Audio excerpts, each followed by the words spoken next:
and the hopes of a ceasefire were shattered. A volley of rockets were fired from the Gaza Strip toward the southern communities of Israel. A short while later, long-range projectiles were also launched toward areas south of Jerusalem, setting off sirens in the Etzion settlement block and Beit Shemesh for the first time since the violence erupted. No injuries were reported in the late morning attacks. In the afternoon, and in response to the rocket fire from Gaza, the IDF, in a targeted assassination, took out another senior member of the Palestinian Islamic Jihad terror group, bringing the total now to 6 eliminated commanders. Many of the fresh short-range rockets from Gaza on Friday were downed by the Iron Dome air defense system or landed in open areas. The medium-range David Sling's air defense system, however, made a second-ever successful interception during the rocket attack directed at the Jerusalem area. While the Iron Dome and David Sling interceptors have shot down more than 90% of rockets fired at southern and central Israel, malfunctions happen, as it did on Thursday in Rehovot. The failed interception and direct hit on a house killed an elderly woman, Inga Abraham, 80 years old, marking the first Israeli death in this round of fighting. It was, I think, at about 6 p.m. I was lying in bed and I vaguely could hear the alarm sounding. At first, I actually thought it was from a nearby city, like maybe Ness Ziona or Rishon. I was like part awake, part in a dream.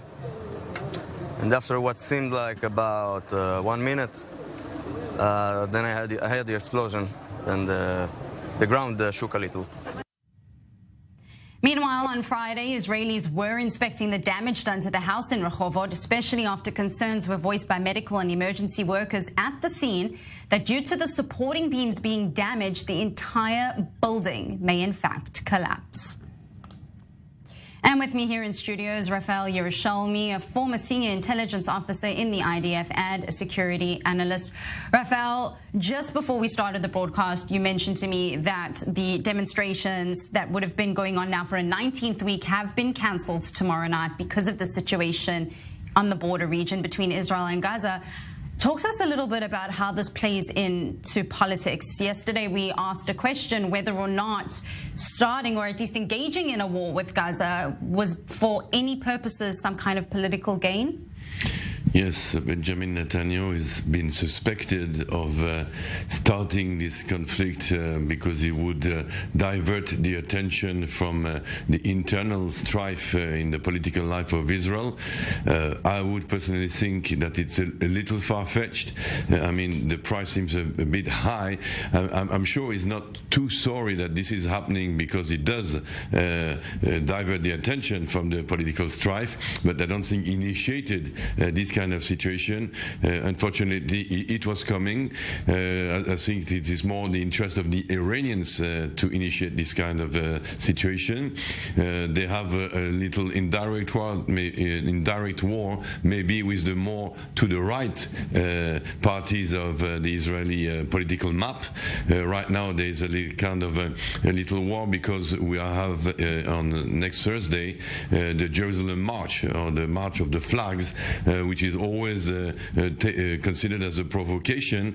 I would like to remind you that it's never been a provocation at all. It is a march that has been practiced for many years, very peacefully with Israeli flags. It's a festival. It's with children, elderly people. Of late, it has been said that it's a provocation because it goes through the old city of Jerusalem, like the Arab quarters, and because many Arab countries oppose it. But there is no provocation there.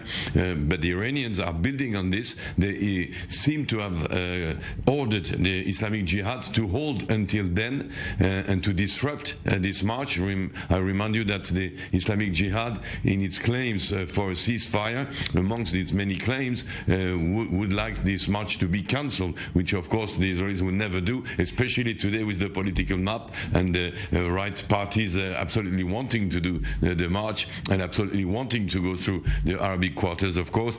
So all this imbroglio of political life in Israel and this attack, of course, also there was the feeling amongst our enemies that the political strife in Israel was weakening the country, and they have actually strengthened the country. There's a lot of solidarity, there's a lot of unity that we hadn't seen for many weeks because of the different opinions in Israel. And right now the Israeli people are very, very united, and the opposition is supporting the government, so it's exactly the country effect that they have obtained.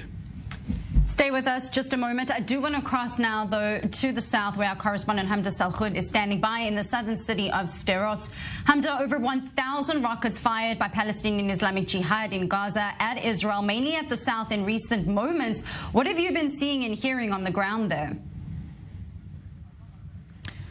Good evening, Batia. Here about an hour ago, we did have a direct interception right over our heads. There have not been sirens in Sderot since the early morning, but there have been sirens and red alerts all across southern parts of Israel, including even in Jerusalem. The Israeli military says that they're expecting more long-range missiles from Palestinian Islamic Jihad coming out of the Gaza Strip. But here in Sderot, it's a little bit quiet, especially because it's Friday evening, the beginning of the Jewish Sabbath. And we did run into the mayor of Sderot here, who did have some strong words to relay. Take a listen.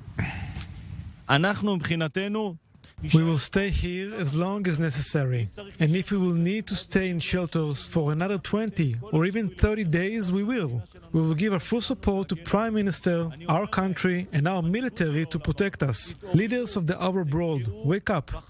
The responsibility is on Hamas and the Palestinian Islamic Jihad.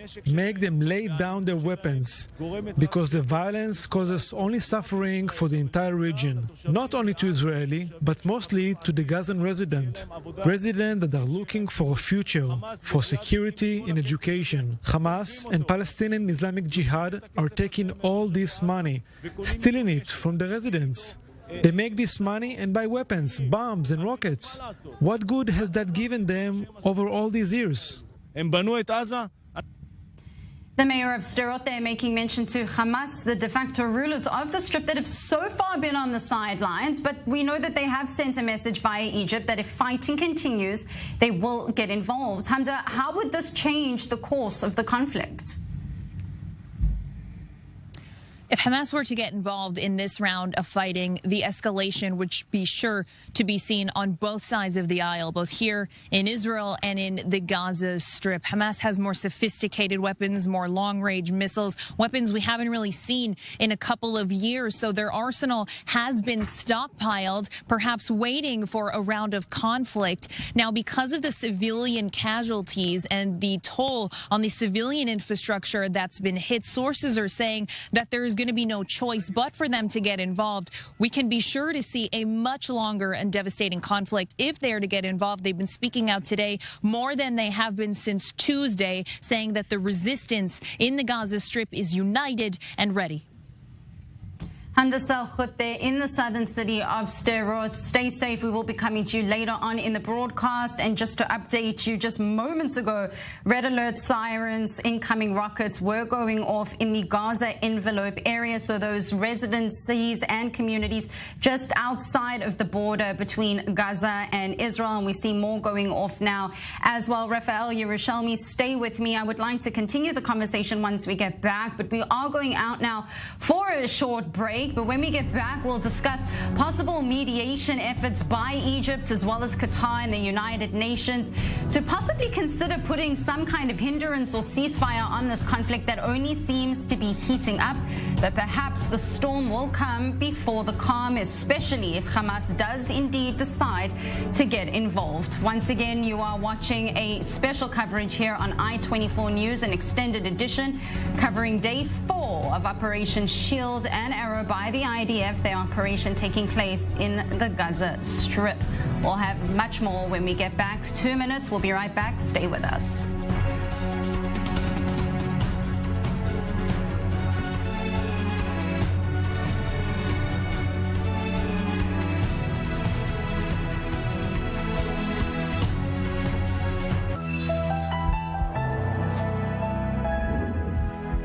The Middle East is changing. Old alliances make way for new partnerships. Bigger threats lead to new relationships, and shared goals mean new opportunities. We speak to those who know the inside story and are at the heart of the changes. Don't get caught up with the same old story. Find out what's happening in Middle East Now. Middle East Now on I-24 News. The I-24 News team of talented correspondents are working hard for you. They're in the markets, on the streets, in the battlefields, getting the pulse of the story. Tune in for Beyond the Headlines to see how the top stories of the week are affecting real people. No commentary, no debate, just the best stories presented by our best journalists.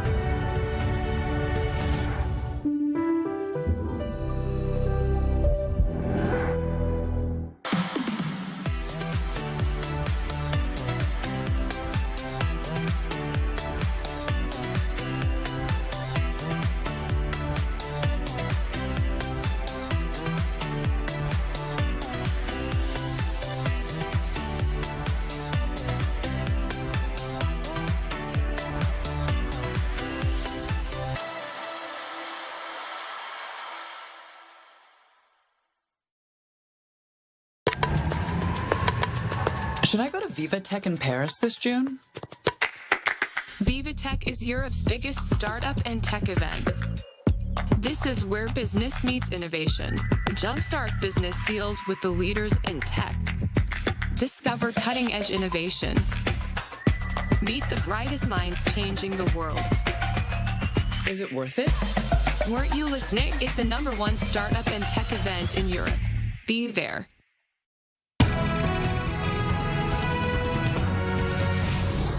Welcome back. Thank you so much for staying with us here on our special coverage on I-24 News Extended Edition on the Operation Shield and Arrow by the IDF that they are conducting in Gaza. Meanwhile, according to Israeli media reports, Israel has cut off talks for a ceasefire agreement with Palestinian Islamic Jihad after the terror group renewed intense rocket fire on Israel Friday morning.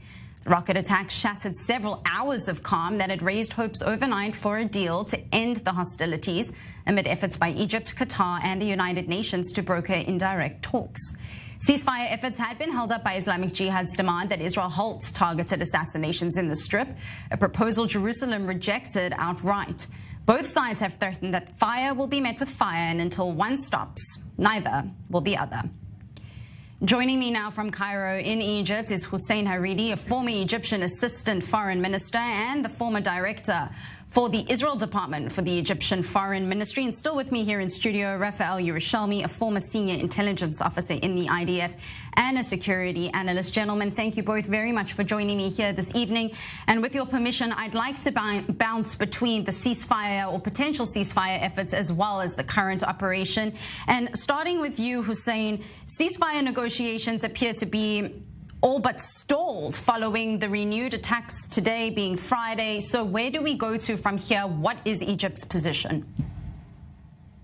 Well, our position is to prevent further escalation in the showdown, the military showdown between the Israelis and the al-Jihad, the Islamic Jihad. This latest round of infighting or military confrontation goes back to May 2nd after the announcement of the death of the Palestinian prisoner. So we believe that as long as the Israelis maintain their aggressive policies towards the Gaza Strip, I guess we will be in this vicious circle. This is not the first time that the Israeli forces attack the Gaza Strip. We stopped counting in not only in Egypt, but in the Arab world. As a matter of fact, how many times the Israelis went on the attack against the Palestinian resistance in the Gaza Strip. And the second thing, madam, is the bottom line is that as long as the Israeli siege to the Gaza Strip that dates back to 2007 would remain, I guess it would be impossible to imagine calm, tranquility, peace between the Palestinians in Gaza and Israel. Right. And Rafael, Earlier, we were speaking about the fact that residents in the south have the ability to run to shelters and safe spaces. We even spoke to our correspondent who is there now, Hamza Salkhut, wearing the correct protective gear. But where is the condemnation on the leadership of Hamas and the PIJ for not providing the same sort of safe spaces to residents that happen to get caught in the crossfire? Yes, well, you obviously don't hear it from Egypt, but of course we condemn, because I can guarantee you that the leaders of the Hamas and the Islamic Jihad have very well-equipped bunkers, very bravely hidden under schools and hospitals, but the normal Palestinian people have no shelters, and we have no score to settle with them. We have no hatred, we have no bitterness towards the Palestinian people. I think the best thing we can do for them is free them from the dictatorship of fanatical people. I'm surprised that an enlightened Egyptian diplomat would even consider supporting, especially in Egypt, people who are emanating from the Muslim Brotherhood that has inflicted so much pain in Egypt itself. The Muslim Brotherhood, whether it's the Hamas or the Islamic Jihad, I can only say that the Palestinian people from the street, the normal people, have no shelter, unlike the Israelis, and the only shelter they do have, because remember that the terrorists use them as human shields, the only shelter that they have is the ethical standards of the IDF, of Tzahal, because we try to avoid shooting at innocent people. We do hit them sometimes, we regret it, it's called collateral damage and we hate it, and we try to prevent it, we are the shelter of the Palestinian people, we are the shelter of the Palestinian children, because we really try our best not to hit them. We try also our best to hit terrorists. I will just reveal that in the operation rooms of the IDF headquarters in Tel Aviv, in underground, there are legal advisors accompanying every operation, speaking with officers. These advisors are also specialized in international law.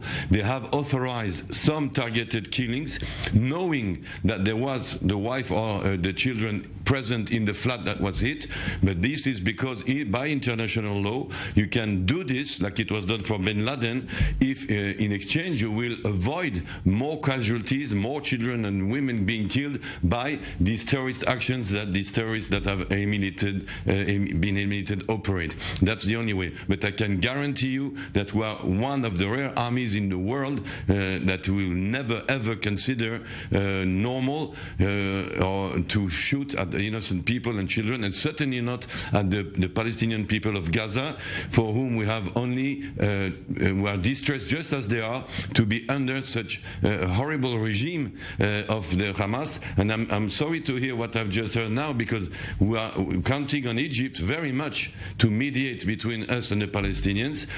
We might not be right, we might be wrong in their eyes, but we certainly don't need to hear accusations. What we do need is actually to appease, to have a language of serenity, and we really do hope that we can put an end to all this violence. And Hussein, I want to ask you in a moment about strategy and tactics, but just before that, we are seeing updates from Israeli media, reports that Egypt has come back with an updated ceasefire agreement that they are offering through to Israel. So it will be interesting to see how that unfolds. But regarding strategy, Jerusalem is incredibly important for the Muslim world, and there is no denying that. So where does Egypt stand when, for example, like today being Friday, the Palestinian Islamic Jihad is targeting Jerusalem with some of its rockets? That must be quite difficult for a Muslim nation such as Egypt as well to be able to see. How does that get played out, at least from your side? Well, we have well, we here in Egypt, we consider Hamas and Islamic Jihad part of the Palestinian resistance to the Israeli occupation in the West Bank, including East Jerusalem.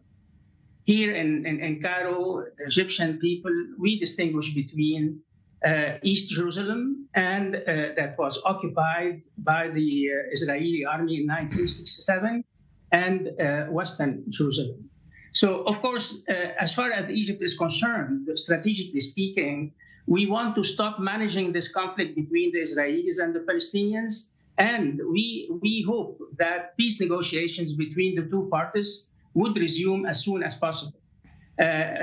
Short of that, I'm sorry to say that we will be, what we are seeing today in Gaza would be repeated. And this is, as I said earlier, madam, this is not the first time. And but I personally hope, and many Egyptians would share my opinion, that this operation would be the last one. But the situation on the ground does not point to that direction, regrettably. But as far as Egyptian policies are concerned, I guess Egypt would keep coordinating with its Arab partners, with international partners who are really sincere and genuine in their desire, in their hopes to bring a peaceful solution to the Israeli-Palestinian conflict. And Rafael, I'd like to throw a little bit of the spoke in the works here, because there is no denying that there is some sort of political angle to this as well. Finance Minister Bezalel Smotrich and others in his party have said that this will not end until Israel retakes the Gaza Strip. Now, again, let me be very clear and point out that is a situation seen by one of the far-right parties of Israel's government and doesn't represent the entire coalition. But surely that is not going to be seen well internationally, or at least in the eyes of the Egyptians who could be mediating, or at least trying to mediate this conflict. Well, first of all, you have to see if this is really the best solution to retake Gaza. We would be very happy if the Egyptians would take Gaza. The Gaza Strip is a very complicated place of the world. People are there suffering on the humanitarian point of view. There are millions of people there, a lot of youth unemployed, a lot of poverty. It's a very complicated place to manage, to run. We would be very glad to have an international party taking care of it, or Egypt taking care of it. I remind, just in parentheses, that considering terrorism, we do help the Egyptians in Sinai with their terrorist problem, and they have a very bad terrorist problem in the Sinai, and they have the help militarily, technically, of the Israelis. We would like to have the same help from them with the terrorism that is in Gaza. Because right now, nobody here in Israel seriously considers retaking Gaza, conquering Gaza. First of all, it's much too dangerous. It wouldn't be good for anybody. We just spoke of collateral damage. Can you imagine how much collateral damage there is in guerrilla warfare? Not to mention the danger for our soldiers. This might force the Hezbollah, that doesn't want to go into this conflict, it might force them to intervene, and of course the West Bank and even the PLO also staying, if you noticed, quiet and very discreet, might have also to. So it would be a chaos, a shambles. It would justify a multi-frontal war against Israel. I don't really think we are reached that stage. On the contrary, we do not need to retake Gaza. We have to free Gaza, I say it again, from the Hamas.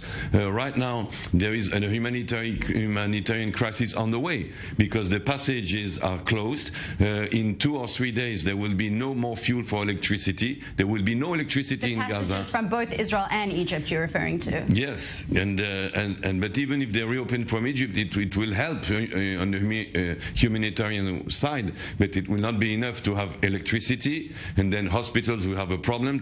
They have generators, but also they need fuel for that. And maybe the moment has come to change now the strategy in Israel. And we're speaking of if the Hamas should come in, and I said yes, the Hamas should come in, because we should tell the Hamas now they have an ultimatum. If they don't want to lose Gaza, they have to interfere, and they have to give an order to Islamic Jihad to stop. The Hamas can do it. The Hamas can stop the Islamic Jihad, and we have to corner them or strangle them into doing so. And Hussein, in the last minute that we have left of the broadcast, I'd like to give you a chance to respond to that. How do you feel about whether it's even viable if Egypt would take over the Gaza Strip, in a sense, to ease the tensions? Is that a viable option? Not at all, madam. And I don't think it would be a wise move on the part of the Israelis to reconquer Gaza once again. I guess we should concentrate all our efforts, international, regional efforts, in finding a solution, a long-term solution, political solution to the Palestinian-Israeli conflict according to the United Nations Security Council resolution and the establishment of an independent Palestinian state in the West Bank and in the Gaza Strip. That, from an Egyptian point of view, madam, this is the only way to bring an end to this ever-recurring military showdowns between the Israelis and the Palestinians. Many victims on the part of the Palestinians and on the part of the Israelis have fallen to this idea that the West Bank belongs by history to the Israelis. Hussein Aridi, I'm sorry to cut you off, but we are coming to the end of our broadcast. And